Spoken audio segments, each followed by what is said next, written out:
Corona के समय को अगर हम याद करें तो मार्च 2020 का समय चल रहा था और हम सबको याद है कि उस समय पर एग्जाम होने वाली थी बच्चों की और बच्चों के असेसमेंट हम पूरा करने वाले थे। उससे पहले ही लॉकडाउन की घोषणा हो गई थी, तो हम फाइनल ये भी नहीं पता कर पाए कि अंतिम नतीजे के रूप में हम बच्चे की लर्निंग को कैसे आंके।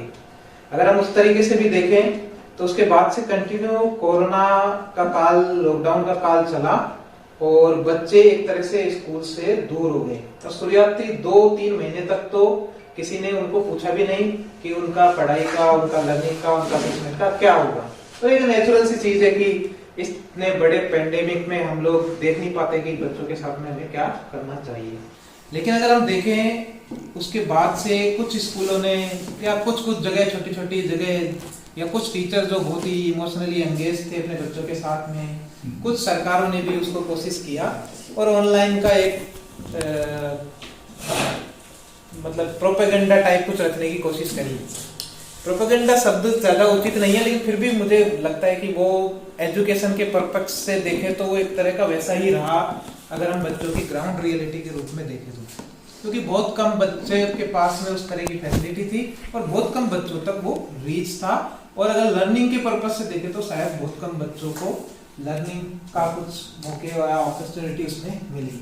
ठीक है, सिचुएशन के हिसाब से वो जैसा भी था, जैसा लोगों को लग रहा था कि क्या कर सकते हैं, उसमें उन्होंने बेस्ट करने की कोशिश करी। उसके बाद से अगर हम देखें तो कुछ टीचर्स, कुछ स्कूल, कुछ संस्थाओं ने आप छोटी छोटी मोहल्ला क्लास के, कम्युनिटी क्लास के या ग्रुप टीचिंग के कुछ ऐसे कंसेप्ट हैं वो लाने की कोशिश किए। और इन सब दौरों से निकलते निकलते अंत में हम कहाँ पहुंचे, एक पूरा साल निकल गया और बच्चे स्कूल नहीं जा पाए। अब इस सिचुएशन में अगर हम देखें तो पूरे भारत के अंदर एक पूरा साल लाखों करोड़ों बच्चे अपने स्कूल से दूर रहे। यानी कि एक ऑफिशियल या जो कहें कि औपचारिक शिक्षा से वो दूर रह गए, वंचित रह गए। और उसका जो आकलन करने की जरूरत है। और कोई भी अगर देश है जो शिक्षा व्यवस्था पर ध्यान देता है तो उसे देखने की जरूरत है कि जब बच्चे स्कूल नहीं गए तो उसका इम्पैक्ट क्या पड़ा है बच्चों के ऊपर, और उस बच्चों के जो इम्पैक्ट पड़ा है उसका क्या नतीजा फ्यूचर में हमको मिल सकता है। अगर हम देखें कि बच्चों का ये पूरा लर्निंग लॉस जो हुआ है, इसको हम 2 रूप में देख सकते हैं। एक तो है कि जो पिछली क्लास के अंदर बच्चों ने सीखा है, जो पिछले सत्र के अंदर 2019-20 में तक बच्चों ने जो भी सीखा, क्या वो जब वो स्कूल से वंचित रहे पेंडेमिक के दौरान, क्या वो उनको याद रहा या वो भूल गए या उस पर कुछ प्रभाव पड़ा। एक तो इस नजरिए से देखने की जरूरत है। दूसरा नजरिए से देखने की जरूरत है कि पूरा साल उनका चला गया और हम कुछ चंद टॉपिकों पे उसका एग्जाम लेकर के हम उसे नेक्स्ट क्लास में बैठा रहे हैं। यानी कि इस करंट ईयर में जो बच्चा सीख सकता था उससे भी वो वंचित रह गया। पिछला साल का बच्चा भूल गया, इस साल के अंदर जो सीख सकता था वो भी वो नहीं पढ़ पाया। और चूंकि ये 2 चीजें उसके साथ में हो गई तो अगले साल के अंदर, नेक्स्ट ईयर जब वो नई क्लास के अंदर होगा, उसकी लर्निंग के ऊपर क्या इन 200 सालों का कुछ फर्क पड़ेगा। अभी अजीम प्रेमजी यूनिवर्सिटी है, उसकी फील्ड जो रिसर्च विभाग है, उन्होंने एक बहुत ही अच्छी रिसर्च पेश की है।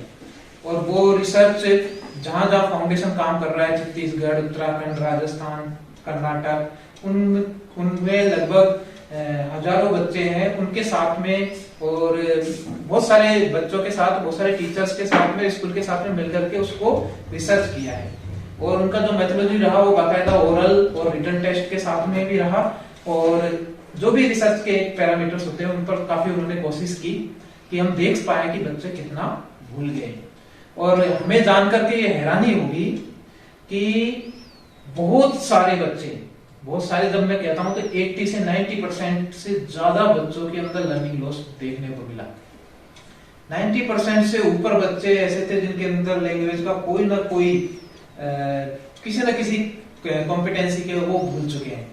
तो इस तरह का एक डेटा उन्होंने दिया है, एक रिसर्च उन्होंने दिया है, वो हम लोग देख सकते हैं कि क्या डेटा निकल के आ रहा है और क्या उन्होंने फाइंडिंग्स की है। और ये इसलिए भी जरूरी है क्योंकि अब क्या कर सकते हैं, जो हो गया, पर अब क्या कर सकते हैं। क्या हमें ये देखने की जरूरत है कि वो जो लर्निंग लॉस हुआ है क्या हमें पूरा करना चाहिए, पूरा करेंगे तो उसको कैसे पूरा करेंगे। और कैसे पूरा करने में मुझे लगता है कि 2-3 तरह की चीजें हो सकती है कि कुछ चीजें तो अगली क्लास के साथ में हम एड्रेस कर लें, कुछ चीजें अभी जो बचा हुआ समय है उसमें हम एड्रेस करें, और कुछ थोड़ा सा अगर सेशन एक्सटेंड हो जाए और उसमें टीचर को पूरा मदद मिले, टीचर्स को उस वर्क से डिजाइन करनी हो, टीचर का सपोर्ट मिले और एडमिनिस्ट्रेशन सपोर्ट मिले, तो उन सब चीजों में हम बच्चों को वापस उस लर्निंग के कुछ करीब के कुछ चीजों को करा सकते हैं। तो पहले एक बार हम वो देख लेते हैं रिसर्च का, फिर हम आएंगे कि हम क्या कर सकते हैं अपने स्कूल के अंदर। तो जो न्यूटन यूनिवर्सिटी के फिजिक्स इंस्टीट्यूट है उन्होंने कुछ टूल्स बनाए हैं, और वो कक्षा मतलब 2 से लेकर के कक्षा 6 तक के बच्चों के लिए वो टूल्स थे, और साथ में उनको ओरली भी एंगेज किया है। तो अगर हम देखें तो छत्तीसगढ़, कर्नाटक, मध्य प्रदेश, राजस्थान, उत्तराखंड और टोटल 1137 स्कूल्स के अंदर ये रिसर्च हुआ है, और उसके अंदर 8,768 गर्ल्स हैं और 7,299 बॉयज हैं। तो आप देखो learning loss in language 92% children on an average have lost at least one specific language ability from the previous across all the class. जब अक्रॉस ऑल द क्लास की बात कर रहे हैं तो ये 2nd, 3rd, 4th, 5th, 6th की बात कर रहे हैं, उसमें अगर जो उन्होंने एवरेज आया है वो 92% बच्चे हैं, जिनमें कम से कम जिन्होंने एक या उससे अधिक कम से कम एक तो जिन्होंने अपना लॉस किया ही है लर्निंग कॉम्पिटेंसी के अंदर। अगर इसको आप विस्तार से देखेंगे तो 92% children class 2, 89% class 3rd, 90% class 4, 95% class 5 और 93% क्लास 6 के अंदर ही आया है। और इन्होंने जो लिया है वो लिया है describing A picture of their experience orally, reading familiar word, reading with comprehension, writing simple sentence based on A picture. ये उनका जो टेस्ट का मूल यानी कि एनसीईआरटी के जो लर्निंग आउटकम है उसी को बेस बना करके, और ये प्रीवियस क्लास का लर्निंग आउटकम के आधार पे टेस्ट किया है, करंट क्लास का नहीं, प्रीवियस क्लास का जो लर्निंग आउटकम था उसके आधार। अगर हम मैथमेटिक्स की बात करें तो 82% बच्चों ने कम से कम एक जो कॉम्पिटेंसी है उसमें तो उन्होंने लर्निंग लॉस दिखाया ही दिखाया है। क्लास वाइज बात करोगे तो 67% क्लास 2 है, 76% क्लास 3rd है, और क्लास 4 में 89% है, क्लास 5 में 89% है, क्लास 6 में भी 89% है। तो इस तरह से, और इन्होंने जो लिया है गणित के अंदर वो identifying single and 2 digit number, performing arithmetic operation, using basic arithmetic operation for solving problems, describing 2D and 3D shapes, reading and drawing interface from the data. इन्होंने जो डेटा लिया है आप देखिए वो केवल लर्निंग आउटकम्स को फोकस है जो बेसिक होते हैं किसी भी मैथमेटिक्स या न्यूमेरेसी या लिटरेसी के, जो इफेक्ट करते हैं उसकी बाकी अदर सब्जेक्ट और इवन मैथमेटिक्स और लैंग्वेज के बाकी अदर कंसेप्ट को लर्निंग करने के लिए।